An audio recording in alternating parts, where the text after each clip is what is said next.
narabivuze nk'umuntu agiye gutwara abantu yakuze yiba mu rugarama agakura yiba mu rusenge ukaza umubona yambaye ikoti n'ikaruvati muri V8 uyo muntu gaca umuziga yuko azoza kurondera inyungu ya benshi ubu ko warotohagaze erege ngene umuntu yakuze ntora bumva mu kirundi ngo buryo umuntu akira ikimwirukana nakiri kimwirukamwe kindi naco cerekana ko igihugu kiba caramaze kumungwa n'igiturire usanga rezome politique arabadandaza des hommes d'affaires nka kino gihugu uramutse uvuze ngo abantu bari mu nzego z'igihugu ntibadandaza cucika umwasi w'abantu bose ariko ico ni kimenyetso simusiga cerekana yuko igihugu kiba caramunzwe.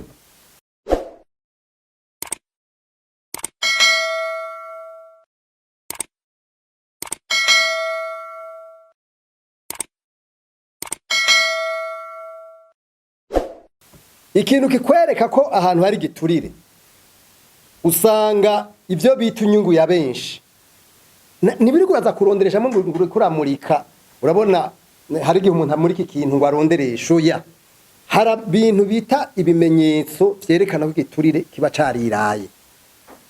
Ikimenyetso ca mbere usanga aho hantu atakintu bita ibarabara atakintu bita inyubako za leta ibi bita les services publique de base usanga ivyo bintu mu vy'ukuri atabihari niyo bihari uca usanga bidakwiye. Navuze yuko mu mabi y'igiturire aboro imfuvyi abo bantu bato bato nibo mu vy'ukuri usanga bitera ikibazo. Hari ikindi kintu cerekana ko ahantu haba hari igiturire ni ikintu kijanye ico bita les projets à effet blanc. Les projets à effet blanc ni migambi minini cyane kogwa mwiyo migambi minini kogwa ugaca usanga iyo migambi ibarabara rikubakwa mugabe iryo barabara ugaca usanga ntirimara na kabiri. Ivyo bita les projets à effet blanc bigatungisha baje abantu babikora mugabo ukayibonera iki kizu kinini kikubakwa mu mwaka kiba cyasambutse. Hari kindi kintu rero bita les bénéficiaires effectifs. Les bénéficiaires effectifs n'ama société abaho ukayabona mugo wabaza uti ukabona umuntu ivyo bita préteno ugasanga ama société ari nga mugo bazi yasose ni yandi ugasanga n'umuntu cyangwa ivyo nabibonye mu gisata cyo butare duheru umurazi ko uburundi buriko burinjira mu bintu bita ITIE Initiative des Industries Actives Orikome niyo champion mugaha mwa kino gihugu niyo ifasha kuko murazi igizwe ni tripartite hariho société civile secteur privé na leta. Igihugu cyarafashe ingingo cyo kwinjira muri ITIE ugaca usanga hakaza twese tuza abantu bari mu gisata cyo butare mugabo cyo usanga haje bamwe turiko ndabwira préteno abantu ubona nyene ko by'ukuri ataribo mugabo bakaza badefanda bavuga bati ITIE ntitwinjiremo nta kamaro nibagene isoni zo kutinya kubivuga bakabivuga.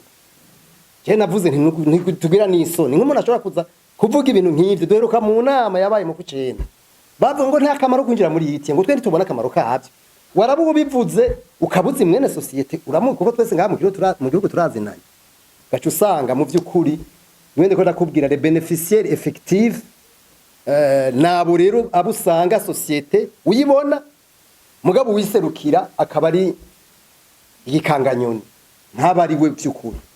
Ivyo nibindi bimenyetso vyerekana ko igiturire kiba kimaze kwaka indaro mu gihugu. Kindi naco cerekana ko igihugu kiba caramaze kumungwa n'igiturire usanga rezome politique arabadandaza des hommes d'affaires nka kino gihugu uramutse uvuze ngo abantu bari mu nzego z'igihugu ntibadandaza cucika umwasi w'abantu bose ariko ico ni kimenyetso simusiga cerekana yuko igihugu kiba caramunzwe.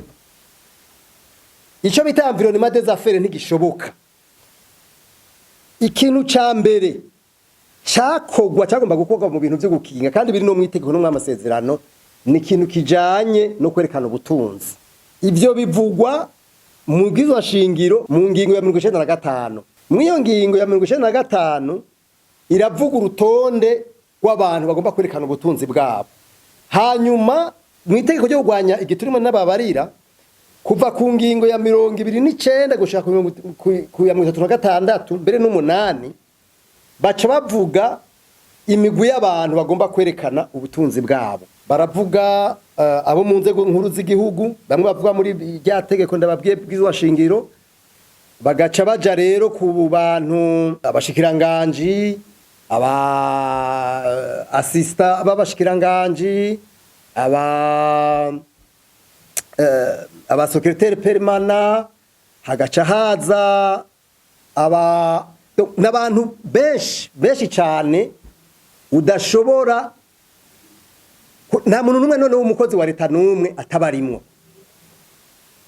Rero ni ibintu biboneka gose ko igiturire ari ikintu mu vy'ukuri kibi cyane, kibi ku buryo mbere basaba yuko kugera ku muntu ujajeje gutunganya amafaranga ya leta. Murabona umukontable bajya mu makomine, nta muntu numwe ajejwe, aba batwara amabanki, aba batwara amasosiyete ya leta, bose atari mwavuyemwo bagomba kwerekana ubutunzi bwabo. Ariko ikibabaje, itegeko mumva ko ryagiye mu mwaka wa 2006, mugende amasentare yose, mugende muhere kuri sentare iyo ariyo yose mushaka, kuko nabivuze, dufate nk'abakuru bo hejuru baja muri Cour supreme, aba bakurikira baja muri Cour d'appel, aba bakurikira hasi baja muri grande instance. Mugabo mugiye muri grande instance yariyo yose ziya sentare z'igihugu, bakubwira ko ivyo bintu batazi n'ivyo ari byo. Ubajije umuntu wese, kandi ivyo babigira ryari, umuntu yinjiye mu babanga uhere kuri yangi none ndababwiye 29 iya 33 baca bavuga yuko ugiye mu mabanga mu minsi 15 uca uza kwerekana ubutunzi bwawe. Uyavuyemwo ufise iminsi 30